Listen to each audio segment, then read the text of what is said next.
Praise the Lord. அருமையான இந்த நல்ல காலை நேரத்துக்காக கர்த்தருக்கு நன்றி சொல்லுகிறேன்.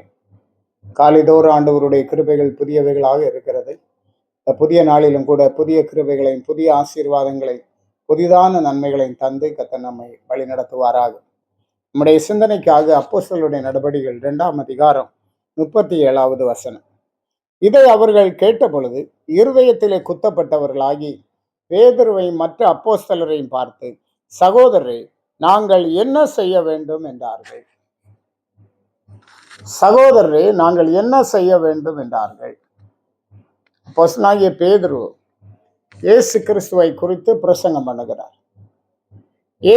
நீங்கள் சிலுவையில் அறைந்த கிறிஸ்துவை நாங்கள் பிரசங்கிக்கிறோம் என்று சொல்லி இயேசுவை குறித்து பிரசங்கிக்கிறார். அதை கேட்டபோது அவர்கள் இருதயத்திலே குத்தப்பட்டவர்களானார். அவர்கள் பேதுருவையும் மற்ற அப்போஸ்தலரையும் பார்த்து, சகோதரரே, நாங்கள் என்ன செய்ய வேண்டும் என்று கேட்டார். காலை நேரத்தில் கூட கர்த்தரிடத்தில் நாம் கேட்க வேண்டிய ஒரு கேள்வி என்னவென்றால், நான் என்ன செய்ய வேண்டும்? ஆண்டவர் நம்மை தேடுகிறார். ஆதாமே, நீ எங்கே இருக்கிறாய் என்று தேடுகிறார். நாம் கர்த்தரிடத்தில் கேட்க வேண்டியது, நான் என்ன செய்ய வேண்டும்?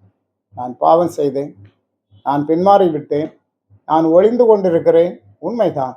ஆனாலும் ஆண்டவரே, நான் உம்மிடத்திலே நெருங்கி வருவதற்கு, இன்னும் ஐக்கியப்படுவதற்கு நான் என்ன செய்ய வேண்டும் என்று சொல்லி கர்த்தரிடத்தில் கேட்க வேண்டும்.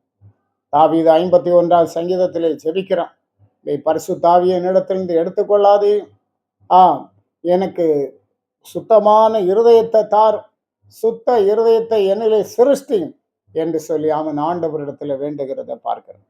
அப்போது பேதுரு சொல்லுகிறார், நீங்கள் மனம் திரும்ப வேண்டும், நீங்கள் ஞானஸ்நானம் பெற்றுக்கொள்ள வேண்டும், அப்பொழுது நீங்கள் பரிசுத்த ஆவியின் வரத்தையும் பெற்றுக்கொள்வீர்கள்.